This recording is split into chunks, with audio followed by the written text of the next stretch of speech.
Buenas noches, ¿cómo están? Bienvenidos a Análisis en Democracia.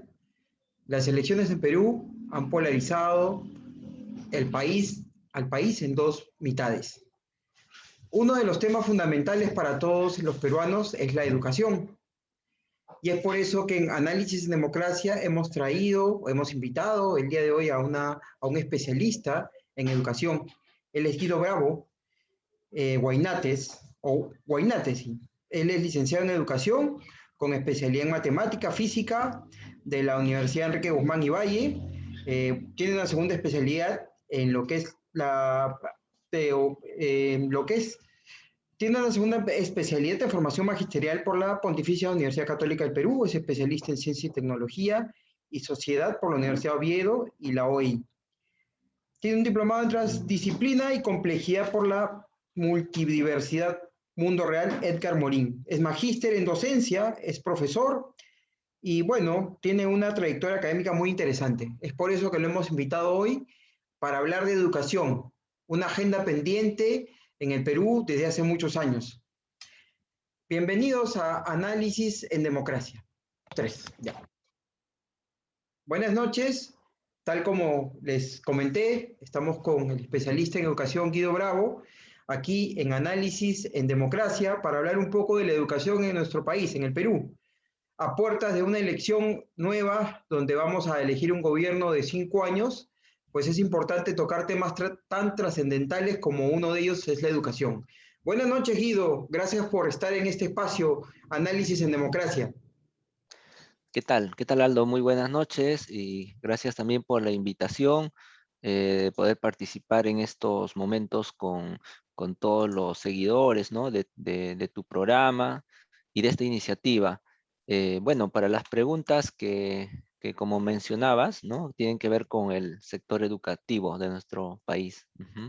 Así es, un tema muy importante hoy en día, porque dentro de las agendas de los candidatos, pues el tema educativo, si bien tienen voceros y especialistas, pues hay temas muy claves que quisiéramos conversar contigo el día de hoy. Vamos a pasar, bueno, a la primera consulta o a la primera pregunta que quisiera hacerte es, según tu experiencia como educador, tu trayectoria, un vasto currículum que ya lo hemos revisado al inicio de la presentación, eh, ¿cómo podría caracterizarse el desarrollo de la educación básica aquí en nuestro país? Sí, interesante pregunta, ¿no? La educación básica de nuestro país comprende, como todos ya sabemos, la educación inicial, primaria y secundaria, ¿no? Son estos tres niveles, básicamente, que comprende la educación básica. Y es un sector amplio, ¿no? Digamos, si tuviéramos que tomar del sector educativo, porque además recordemos que tenemos la educación especial, tenemos la educación superior, la técnico-productiva, la básica alternativa, entre otras. Entonces, este sector básica regular es el sector mayoritario, digamos, o sea, es una población escolar bastante importante y muy sensible. Creo que en la pregunta, cuando me preguntabas, cuando me decías acerca de las características, bueno, esa es una de las primeras características, ¿no? Es un sector importante de atención.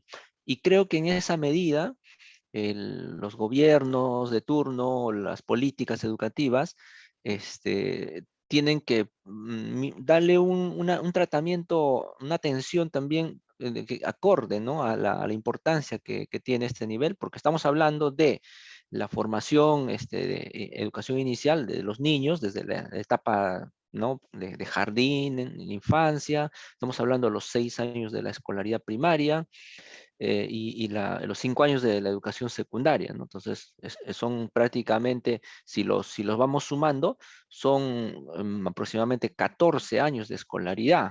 Entonces, ¿qué es lo que nuestro país, bajo el sistema que tenemos actualmente, es lo que se podría llamar la educación básica regular y son los periodos que comprende, ¿no? Ujú. Así es. Se ha hablado mucho de reformas a nivel de agendas que han dado las candidaturas diferentes desde inicios de esta década y Ujú, la década anterior.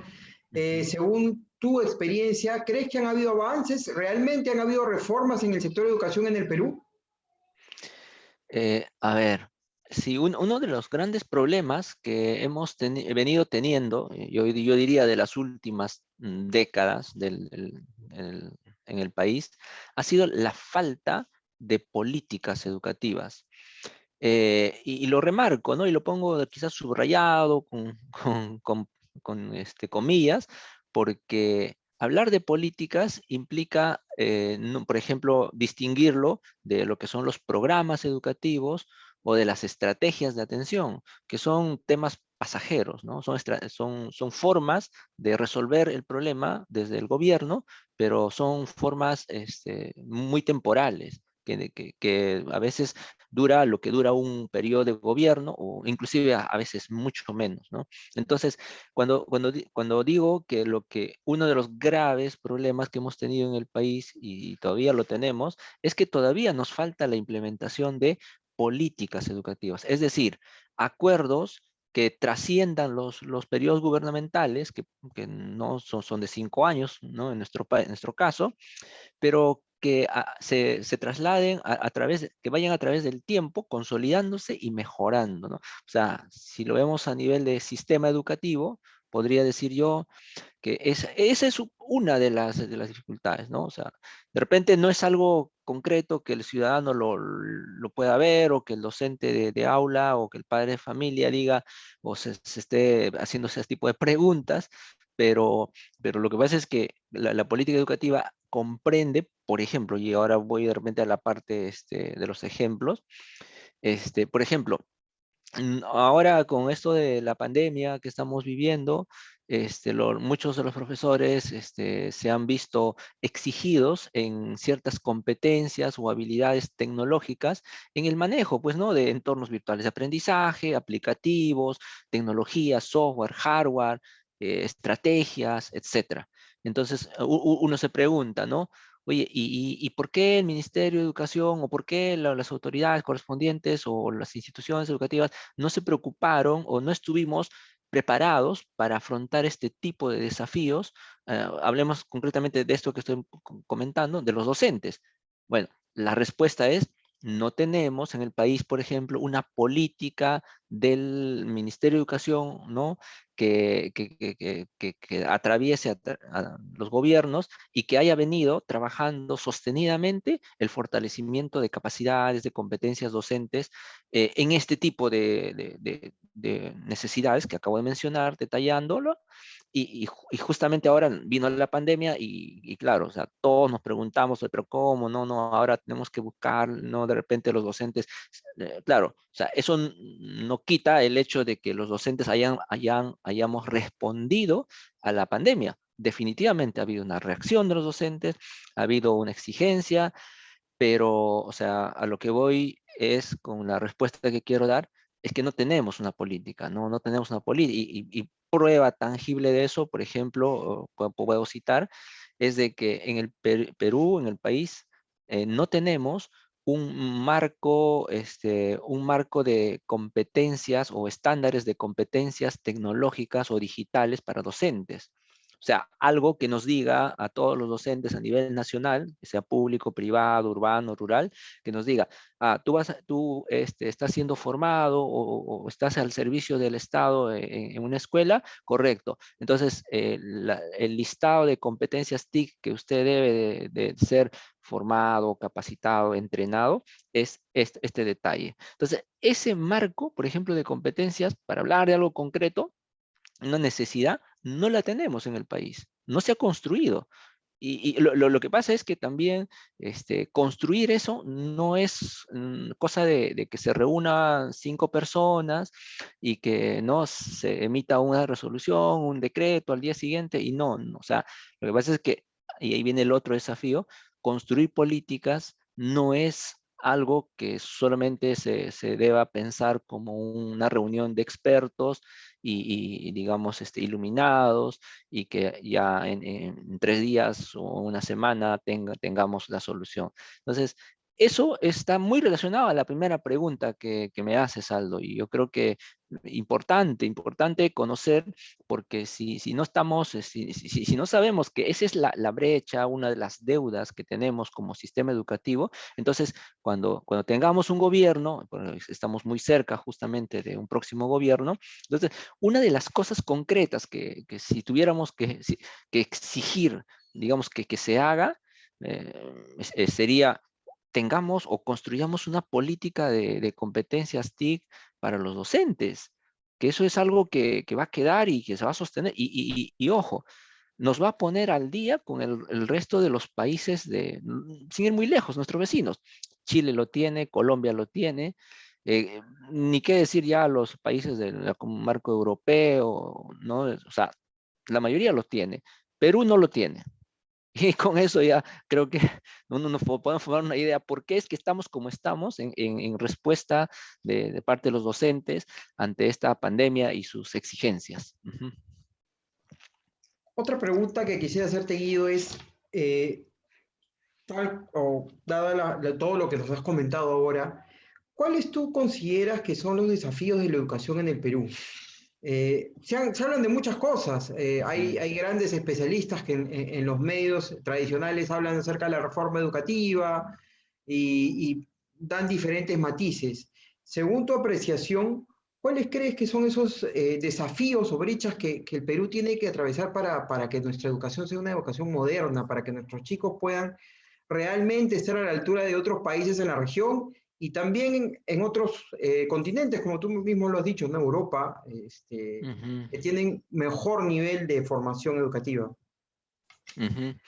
A ver, sí, pues precisamente la situación en la que nos encontramos y la exigencia que tenemos internacional nos hace pensar en que deberíamos como país haber estado más preparados para afrontar, por ejemplo, esto de la pandemia, ¿no?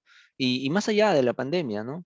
Independientemente de la pandemia, quiero decir, el país tiene una gran deuda, hablando en el sector educativo, hablando, tiene una gran deuda, una brecha, digamos, de la cual casi siempre se hace un saludo, así, ¿no? Se le pasa por agua tibia o nadie quiere hablar, nadie quiere ponerle ahí el dedo, como se dice, en la llaga. Me estoy refiriendo a la educación rural en el país. Allí hay una gran brecha, hay una gran deuda, un olvido del Estado por la educación rural. Eh, mm, Puedo caracterizarlo también de esta manera, ¿no? Un poco detallándolo.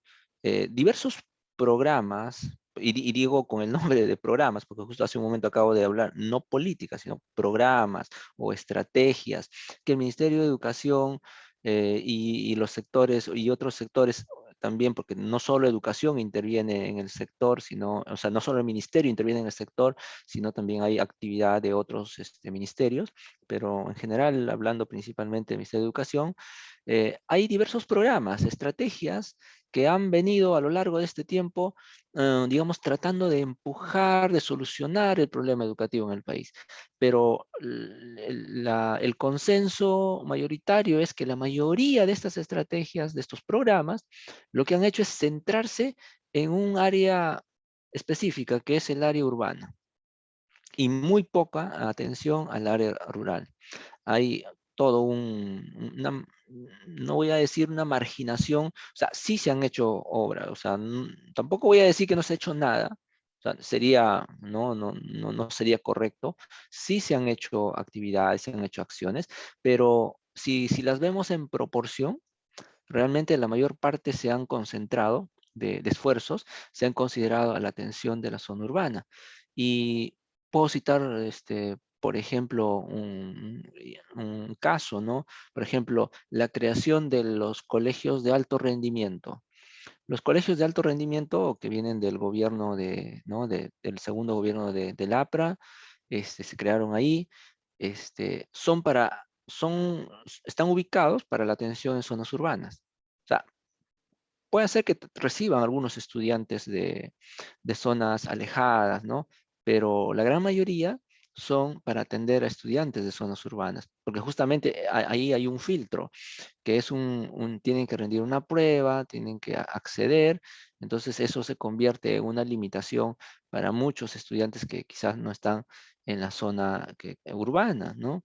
La otra estrategia, por ejemplo, la secundaria le llaman la jornada escolar completa, ¿no? Que seguramente muchos profesores que nos escuchan pueden saber, ¿no? Entender exactamente a qué me refiero. Es una estrategia que ha consistido en ampliar la jornada escolar, ¿no? De lo que eran 5 horas cronológicas, a veces en el turno de la mañana. Entonces, en estas instituciones focalizadas se ha ampliado ese horario a más horas. Y la gran parte, el gran bolsón de instituciones educativas donde se ha logrado implementar, de las focalizadas hablo, ¿no? Donde se ha logrado implementar esta jornada escolar completa, le llaman, pero en realidad es unas horas más en la tarde. Entonces, es en la zona urbana. O sea, nuevamente tenemos atención a la zona urbana en COARS, en colegios de alto rendimiento, jornada escolar completa y otra serie de programas que podríamos ir citando, que la mayoría, por ejemplo, la dotación de Internet, ¿no? Para hablar de otro aspecto muy sensible, ¿no? eh, eh, un gran porcentaje de las escuelas urbanas, yo diría, según las estadísticas, estamos cerca al 100%, ya, entre 95 y 100% de escuelas o de instituciones educativas públicas, ¿no? Del área urbana, y tienen acceso o conexión a Internet. Pero en las zonas rurales, ahí tenemos una brecha. Entonces, y podríamos seguir hablando. Entonces, lo que vemos a lo largo ¿no? de todas estos gobiernos, estas últimas décadas, es una desatención al área rural, ¿no? Y eso sería una de las cosas. Entonces, yo no he escuchado, por ejemplo, en las presentaciones que han venido haciendo los candidatos o los equipos técnicos que tienen que ver con educación, propuestas concretas para resolver el problema del área rural, el problema educativo del área rural, ¿no? Y ahí tenemos que hablar, si es que es del gobierno, de, por ejemplo, infraestructura, capacitación docente, material educativo, ¿no? Y de ahí ya podríamos empezar a detallar otras cosas. Por ejemplo, de eso no se ha hablado, no se ha dicho. Se habla de las propuestas que, bueno, ahí no sé si más adelante también podemos seguir comentándolo, pero no, se pasa, ¿no? Como que se saltean el tema de la educación rural. Eso sería uno, ¿no? Otra de las deudas o puntos de la agenda pendiente sería el de la revaloración de la carrera docente, ¿no?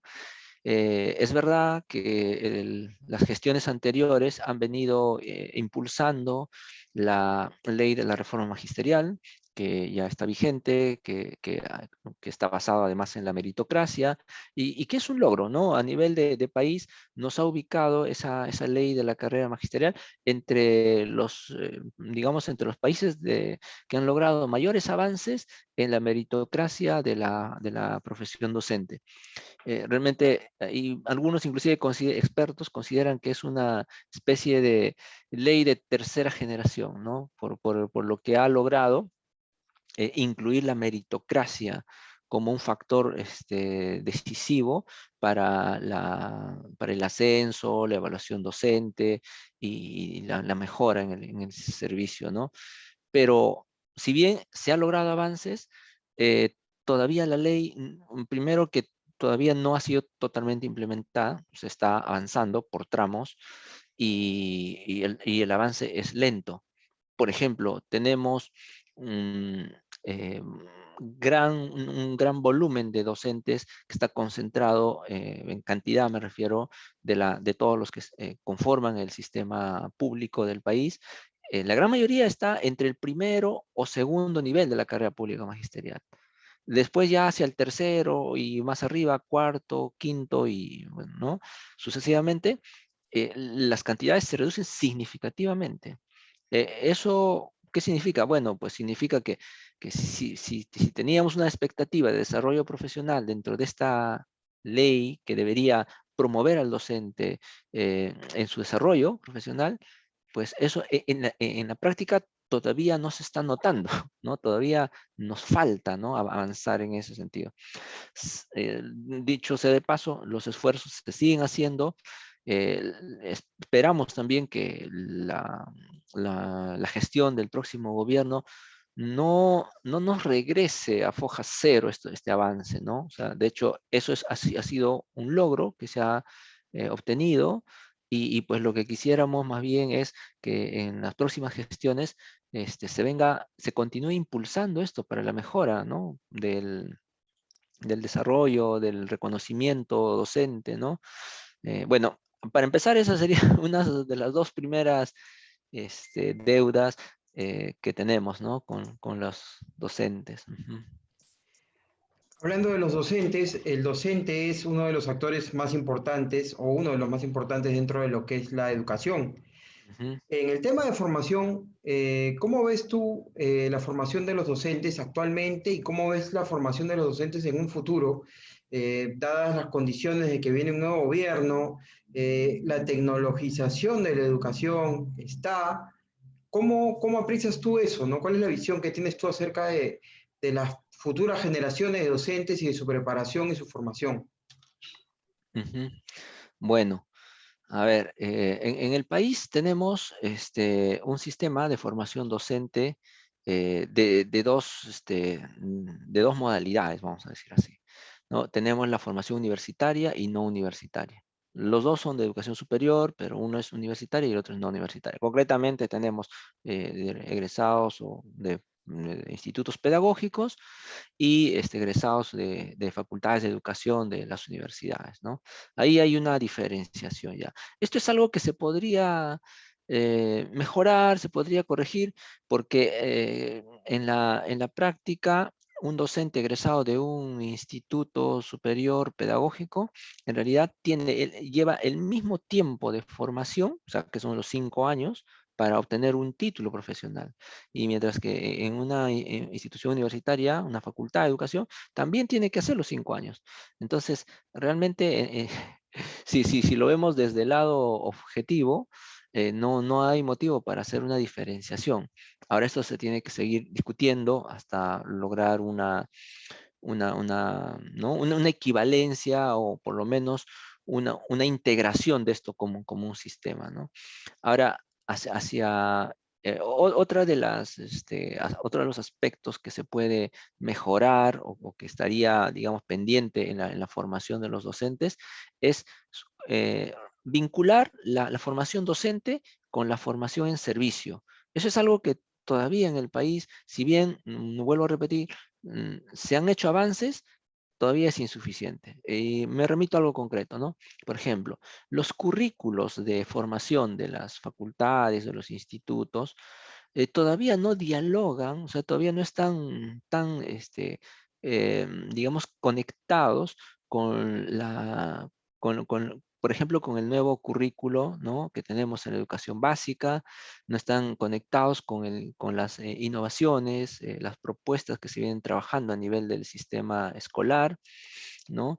Como que se nota todavía ¿no? Una diferencia ahí. Y eso, en términos de desempeño docente, implica que un docente que egresa de la formación inicial, digamos, sea instituto o universidad, entonces al momento de querer ingresar al servicio educativo, va a notar que hay un vacío en su formación, ¿no? Que todavía no está completo eso. Entonces, necesitamos que ese trayecto sea efectivamente un trayecto donde se pueda ver digamos, una continuidad en la formación, ¿no? Otro de los desafíos que tenemos es el centralismo en la formación docente, ¿no? Eh, Me refiero a las políticas de formación docente, ¿no? Entonces, necesitamos quizás también diversificar la formación docente, porque en el país, bueno, la naturaleza de nuestro sistema educativo es que tenemos una diversidad por ejemplo, de lenguas, realidades educativas, y esta diversidad, ¿no? que tenemos en el país demanda también una diversidad en la formación de docentes. Entonces, por tanto, y justo eso es lo que veíamos al inicio, ¿no?, de esta entrevista, hablábamos de la zona rural. Entonces, hay ahí quizás podremos retomar a raíz de esta pregunta que haces, porque en la educación rural tenemos una gran demanda de servicios y de atención que no ha sido cubierta todavía, ¿no? Y justamente las instituciones formadoras de maestros son las llamadas a incluir, a incorporar en sus perfiles educativos ciertos contenidos, ¿no?, de tal manera que esta formación responda a esa diversidad y obviamente también esto tenemos que verlo, si lo vemos en en el plano geográfico, tenemos que verlo territorializado, ¿no? O sea, no debería ser pues la formación docentes en el país como que una, una horizontal, ¿no?, en la cual en todas las facultades de educación o en todos los institutos se forme de la misma manera, con los mismos currículos, con los mismos contenidos. O sea, tendría que haber lo que se llama la diversificación en la formación de maestros, ¿no?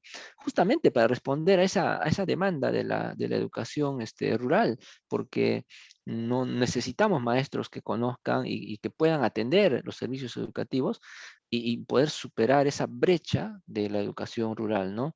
Que es algo que quizás podríamos ampliarlo, ¿no? Porque yo había preparado, no sé si depende de ti, ¿no? Podemos, Sí, adelante, adelante. había previsto una lámina donde podríamos extender un poco más esto. A ver, lo voy a compartir en estos momentos, ¿no? Aquí está, no sé si ahí lo pueden ver. Esa brecha o esa deuda que hablábamos al inicio de la educación rural tiene que ver con lo que se viene llamando el efecto San Mateo en la educación peruana, ¿no? Entonces, y yo me voy a referir a hechos concretos o a cifras, a data dura, digamos así, en el lenguaje que se utiliza, concretamente estos son los datos, los resultados de la evaluación muestral de matemática del año 2019. Sabemos que todos los años, bueno, este es hasta el 2019 en este caso, el Ministerio de Educación hace una evaluación a nivel nacional de logros de aprendizaje en los estudiantes, ¿no? Entonces, en este caso presento un resumen de la evaluación de 2019, ¿no?, en el área de matemáticas, ¿no? Entonces, en el área de matemática tenemos aquí como comparativo segundo y cuarto grado de primaria. ¿Qué es lo que observamos? Aquí en el segundo grado de primaria observamos entre estas dos primeras columnas representan los resultados del logro de aprendizaje del área urbana y del área rural, que es lo que justamente veníamos hablando, es esa brecha, ¿no? Entonces, aquí abajo está justo la leyenda, no sé si la pueden ver. El color verde significa el logro satisfactorio, que significaría que los estudiantes que alcanzan ese nivel habrían logrado los aprendizajes o los contenidos, ¿no?, las competencias del grado. Y el color naranjita significa que está en proceso y el rojo que está en inicio, ¿no? En inicio o sea, ese nivel más bajo, digamos, ¿no? Que no ha logrado el aprendizaje. Entonces, en segundo grado de primaria, ¿qué observamos, no? En la primera columna, que solo el 17.7% de estudiantes del área urbana, ¿no?, esa es la columna área urbana, logra el nivel satisfactorio.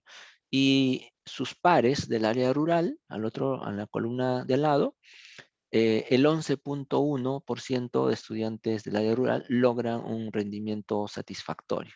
O sea, si bien vemos una diferencia ahí, bueno, eso a lo largo de la escolaridad se irá cada vez, se irá ampliando esa diferencia. Eso es lo que propone este efecto San Mateo en el desarrollo educativo, ¿no? Eso lo vamos a ver justo en las siguientes láminas, cómo esta brecha que aparece en segundo de primaria con cierta intensidad y que a lo largo de la escolaridad va creciendo, ¿no? Y se mantiene, ¿no? Entonces, De manera similar, aunque digamos más, con menor intensidad, ¿no? Se puede observar la gestión urbana, perdón, la gestión estatal del área urbana, los escolares que estudian en escuelas estatales urbanas versus los escolares que estudian en instituciones no estatales urbanas, o sea, son los privados, ¿no? También hay una diferencia, ¿no? Es pequeña, así que no digamos que es una diferencia muy significativa, ¿no? Pero ¿qué pasa cuando pasamos al otro lado de la gráfica, ¿no? Que nos vamos acá al cuarto de primaria. Cuando ya el estudiante alcanza el cuarto grado de primaria, esa brecha que veíamos al inicio, ¿no? En segundo de primaria, crece y crece significativamente, ¿no? Entonces uno se pregunta, pero ¿no se supone que a medida que la escolaridad avanza, entonces el sistema debería garantizar una reducción de la brecha de aprendizaje, estamos hablando? Pues lo que se ve en la práctica es más bien lo contrario, que a medida que la escolaridad avanza, esa brecha de aprendizajes entre urbano y rural, que es lo que ahora estamos mostrando, crece, ¿no? Se incrementa. En este caso estamos hablando de 36% de estudiantes que logran satisfactoriamente en el área urbana, en cuarto de primaria, y solo el 15,5% de estudiantes del área rural que lograrían un aprendizaje satisfactorio, ¿no? Eh, Esto también se puede ver en cuanto, ya, esta es matemática, en el área de comunicación, ¿no? También, porque podemos observar por niveles socioeconómicos, ¿no? Cuando se ha hecho la clasificación por niveles socioeconómicos, también se observa una brecha, fíjense, entre la primera columna, donde estarían los estudiantes con un nivel socioeconómico muy bajo, donde el 13,7% logra los aprendizajes satisfactorios, versus en la columna de la derecha, ¿no? Del nivel socioeconómico alto, ¿no? Donde el 26,3% de estudiantes logra el aprendizaje satisfactorio, ¿no? Entonces, estamos hablando, y si ubicamos la pobreza geográficamente, pues casi siempre está en las zonas rurales. Entonces, estas dos láminas, ¿no? Nos están indicando, estos dos resultados nos estarían indicando eso que justamente anunciaba y, ¿no? Tuvimos la oportunidad de detallar un poco más en un artículo publicado, ¿no? Hace muy poco, y en el cual detallamos, ¿no? Invitamos también, por cierto, a quienes quieran profundizar un poco, porque esto es solo una presentación motivadora, un poco para poder ver cómo esto se traduce en casos concretos, en cifras reales, con data oficial, en resultados, ¿no? Y que nos estaría mostrando que, o sea, si uno se proyecta, ¿no? Si esto está pasando de segundo a cuarto de primaria, y si veríamos el sexto de primaria, el segundo de secundaria y el cuarto, el quinto de secundaria, lo que vamos a ver es una tendencia a que esa brecha crezca. Entonces, de ahí es que el nombre de efecto San Mateo, ¿no? Que los autores han considerado, ¿no? Llamarlo, dado que en este Evangelio, ¿no? 13 del capítulo 13, 12 del Evangelio, lo que señala textualmente es que, y aquel que tiene, se le dará en abundancia, dice, ¿no? El Evangelio, y aquel que tiene poco, hasta ese poco que tiene, se le quitará. Fijémonos entonces cómo este evangelio, ¿no? O a partir de lo señalado en este evangelio, en nuestra realidad educativa, justamente porque estos estudiantes de la zona rural, que tienen pocas condiciones, ¿no? Tienen limitaciones, casi todo en contra, pero tienen ahí como que en segundo de primaria un poquito de luz, de esperanza, que los separa, ¿no? Un poco de los estudiantes de la zona urbana, pero a medida que van avanzando, realmente el rezago que van teniendo y la brecha con respecto al área urbana se nota, pero de manera diferenciada, ¿no? Entonces, en concreto, más o menos, esta es una muestra o una forma de exponer, ¿no? De esto del efecto San Mateo. ¿Qué te pareció, Aldo? Me parece sumamente interesante, y definitivamente lo que comentas tiene cierta lógica, ¿no? Entonces, es bien interesante este tema y esperemos que se pueda poco a poco ir viendo, ¿no? Ya de manera más concreta, ¿no?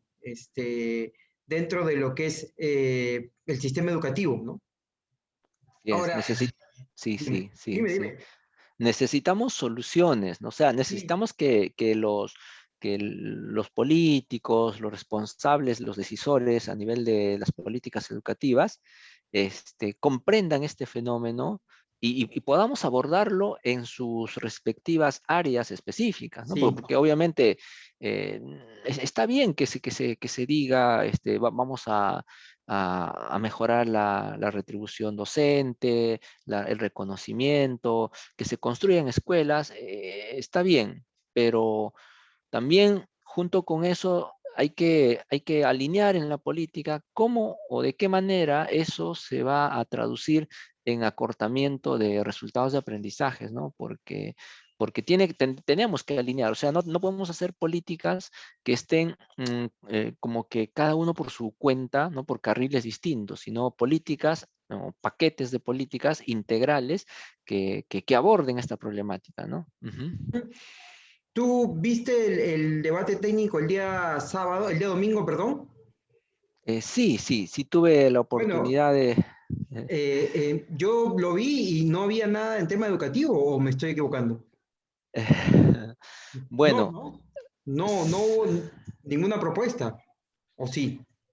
hubo propuestas, pero muy concretas, ¿no? Para A el sector ver, educativo, precisamente. claro, claro, del sector educativo, ¿no?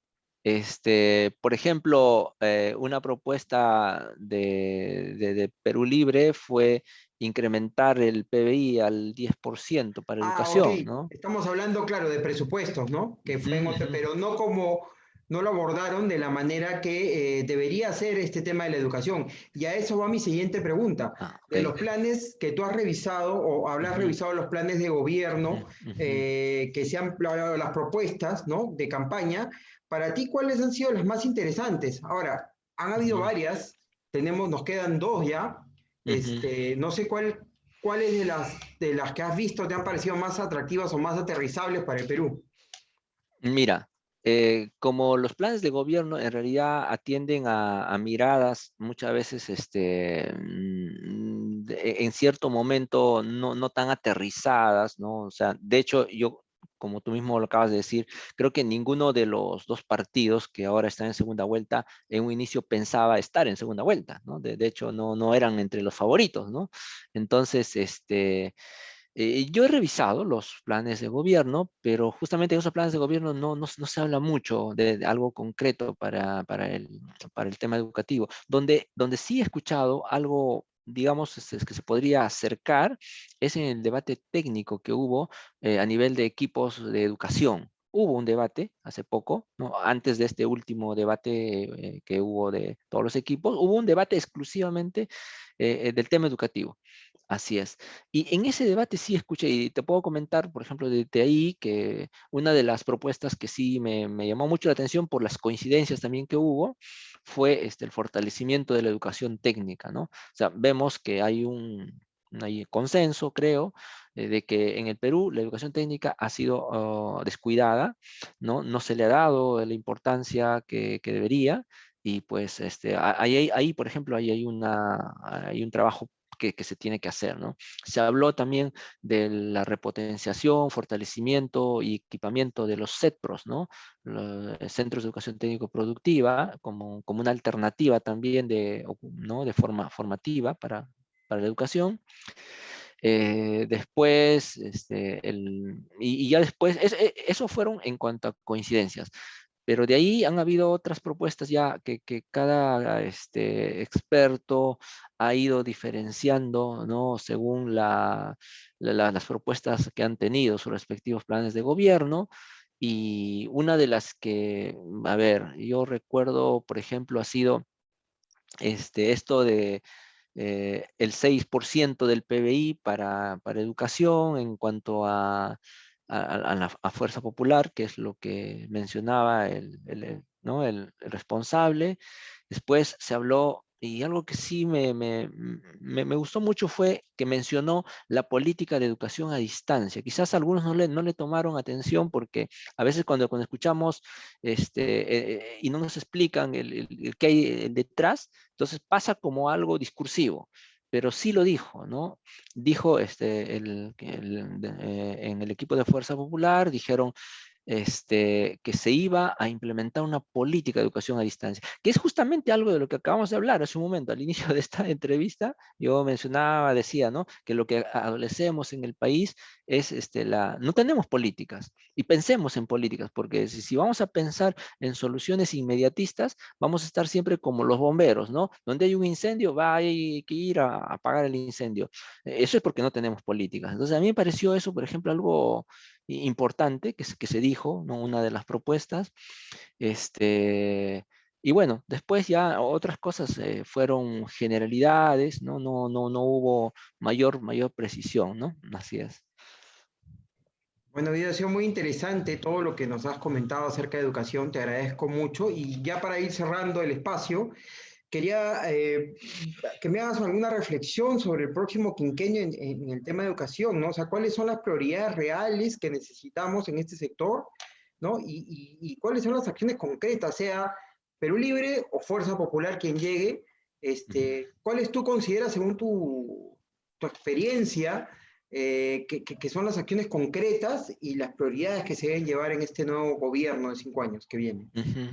A ver, mira, siendo coherente con todo lo que acabamos de señalar, primero sería que independientemente de quién entre al próximo gobierno, que se haga cargo, que desarrolle una política de atención a la zona rural. Concretamente, infraestructura, dotación de recursos materiales y capacitación docente para la zona rural, pero con nombre propio, zona rural o área rural, que bueno, ya lo hemos conversado. Este, Segunda acción que se tendría que hacer, pero ahí pongo un pequeño comentario quizá, ¿no? La política de desarrollo de infraestructura en el área rural implica, implica la titulación previa de los terrenos. De la zona. Y ese es un talón de Aquiles que a veces el político en el momento o el técnico a veces que desconoce esto, no lo ve, ¿no? Porque creemos que la zona rural ya es el Estado destina el presupuesto y hágase la construcción, pero no es así tan fácil, ¿no? En realidad ahí hay que incluir la titulación previa. Otro de los aspectos que se tendría que trabajar es el cierre de brechas de infraestructura, que también ya está calculado en el país, ¿no? Ya se ha diagnosticado eso, y necesitamos construir y refaccionar, ¿no? Remodelar las escuelas, ¿no? De todo el país. Segunda acción. Tercera acción sería un sistema de capacitación docente, pero también como política. Y yo le agregaría ahí, hagamos realidad para el país ¿no? Este próximo quinquenio. O sea, pongámonos al día con la construcción de estándares de competencias digitales para los docentes, que es algo que creo que esto de la pandemia ya nos ha mostrado y no creo que después inclusive después de la vacuna, después de que esto termine lo de la pandemia, no creo que vayamos a regresar totalmente a lo que fue la escuela antes de la pandemia. Así que esos son los grandes desafíos que esperan y que creo que deberían, ¿no? Sobre lo cual deberían poner el acento. Y uno final sería el aseguramiento de la calidad educativa. Necesitamos fortalecer un sistema que nos informe, que nos reporte cómo estamos mejorando la calidad educativa tanto en la zona urbana y en la zona rural. Así es. Gracias, Guido. Y lo último que quisiera preguntarte es, ¿tú crees que vamos a regresar a la misma normalidad antes de pandemia en el tema educativo?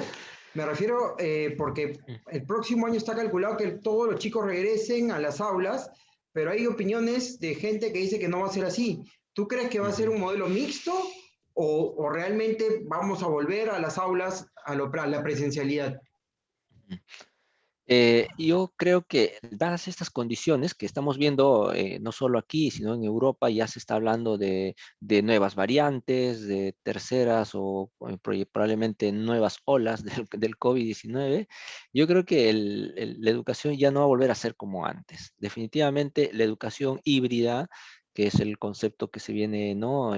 Manejando, es la alternativa y eso es lo que deberíamos apostar como país, ¿no?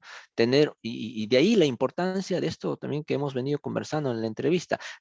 Justamente por eso es que insisto que si el próximo gobierno, desde que inicia, ¿no?, su gestión, nos pusiéramos a trabajar en una política de educación a distancia, porque tiene que ver con eso, yo creo que apalancaríamos en esa misma dirección para no tener que estar pasando los momentos angustiosos, ¿no? De estar comprando tablets a última hora, escuelas que no tienen internet, docentes que no están capacitados, falta de materiales, qué sé yo. O sea, si me preguntas sobre el futuro, yo creo que el futuro es que el futuro ya está aquí.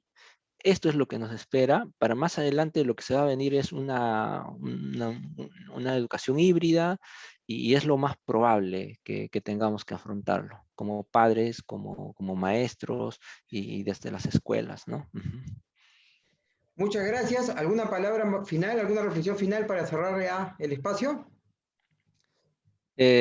Bueno, reflexionando esta entrevista, creo que valdría la pena destacar que estamos ante un momento en el que tenemos que decidir, y en parte también es decidir las opciones que tenemos en estas próximas elecciones y que analicemos, escuchemos, pongamos atención a esto que acabamos de conversar, ¿no? Creo que Ujú. este programa también tiene esa llegada, ¿no? A través de las personas que nos ven, de poder un poco poner en un recuadro quizás o en resaltado cuáles son esos puntos de la agenda pendiente no negociable que el próximo gobierno tendría que hacer. Creo que hemos dado algunas pinceladas sobre eso, creo que se han tocado algunos puntos importantes, entonces mi reflexión final sería, escuchemos a los candidatos, a los equipos técnicos. Estamos próximos a un debate presidencial también, donde supongo Ujú. que también se seguirán dando detalles y estemos atentos, ¿no? El tema educativo necesita soluciones concretas, directas, compromisos a largo plazo, no solamente o sea, está bien que al corto plazo también necesitamos soluciones, eso es verdad, pero también necesitamos pensar en el mediano y en el largo plazo. Yo invocaría, ¿no?, a los docentes, a la ciudadanía en general, a los padres de familia, que pensemos en qué medida las soluciones o las alternativas que nos hacen llegar los candidatos van a beneficiar, ¿no?, al futuro de nuestra juventud, nuestra niñez. Esa sería mi reflexión final. Muchas gracias, Guido, por estar aquí, Análisis en Democracia. Esperamos tenerte en otra oportunidad analizando con mayor detalle el tema educativo. Y bueno, será hasta la próxima con todos los que nos ven y nos siguen por las redes sociales. Buenas noches desde Lima, Perú. Gracias, nos vemos. Buenas noches.